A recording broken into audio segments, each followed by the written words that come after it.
Herman Rosenblatt does have a real story of survival in the Nazi concentration camps, a story that is genuinely extraordinary.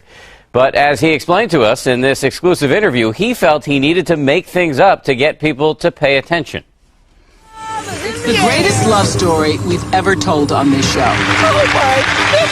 Herman Rosenblatt received international attention for his story about being a hungry little boy in a Nazi concentration camp who was thrown apples every day by a little girl on the other side of the fence. Years later, according to the story, Rosenblatt met that same girl on a blind date in New York City, and he proposed on the spot. I used to come by every day, bring the apple, have in my jacket and a piece of bread, and he used to say, "I'll see you tomorrow."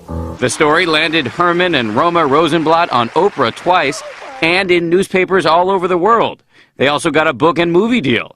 But the story wasn't true. Why did you do it? Why did you tell such a big lie to so many people for so long? It wasn't a lie. It was my imagination. And in my imagination, in my mind, I believed it. Even now I believe it, that she was there and she threw the apple to me. How can you say it wasn't a lie? It wasn't true, and you know it's not true. Yes, it's not true.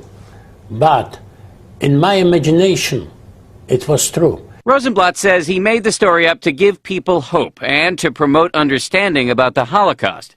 But members of his own family say his real motivation was money. So you were not motivated in any way by money? No. This is from your son.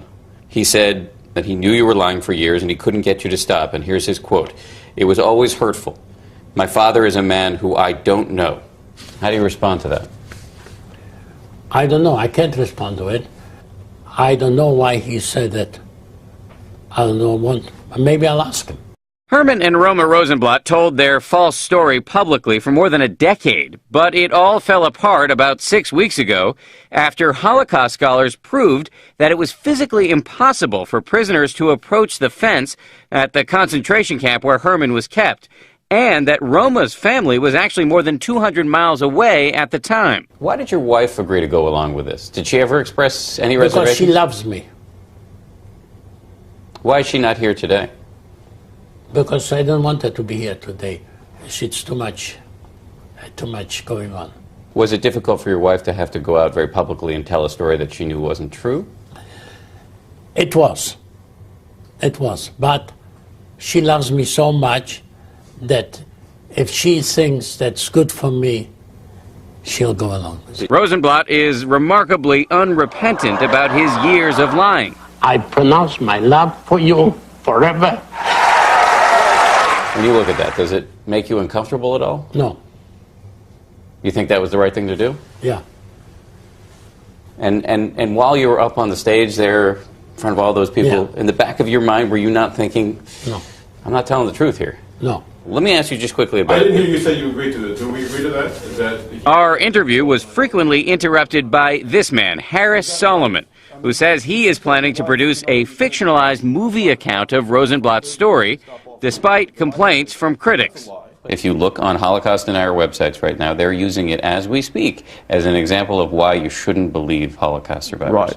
And those Holocaust Denier websites would perpetuate some other story if it wasn't Herman Rosenblatt. Rosenblatt says he wants people to know that he did what he did with good intentions. So if you had to do it over again, would you tell the same story? Yeah. You would? Yes. Rosenblatt does say that he's sorry, but he's only sorry, he says, that people took the story, quote, the wrong way. His book deal for a nonfiction memoir fell through a couple of weeks ago because of this controversy, but a fictionalized book may come out this summer, and the movie version is supposed to start shooting this summer as well in Eastern Europe, Diane, and they say they're going to carry on despite the criticism. I simply don't know what to say. I mean, it's his imagination, but he knows it's not true. He says he made up a fantasy world, and he was living in that fantasy world. And his son says, tried to stop him. Yes. Good heavens. Okay, thank you, Dan. Pleasure.